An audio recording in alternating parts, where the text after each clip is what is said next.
ایک حدیث ہے جسے اللہ تعالیٰ بھلائی عطا کرنے کا فیصلہ کرتے ہیں اسے مشکلات میں مبتلا کر دیتے ہیں. میرا سوال یہ ہے کہ اگر کسی زندگی میں اتنی مشکلات نہ گزری ہوں تو ان کے بارے میں آپ کا کیا خیال ہے؟ یہ روایت کہاں پڑھی آپ نے؟ یعنی جو بات بعض روایات کے اندر بیان ہوئی ہے وہ اس سے مختلف بات ہے.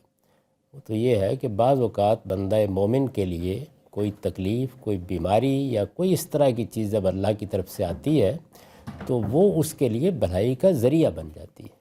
یعنی وہ صبر کرتا ہے، اپنے رب پہ بھروسہ کرتا ہے، اس سے دعائیں کرتا ہے، اس کے اور قریب ہوتا ہے، تو اس کا نتیجہ یہ نکلتا ہے کہ اس کے لیے بھلائی کا ذریعہ بن جاتی ہے.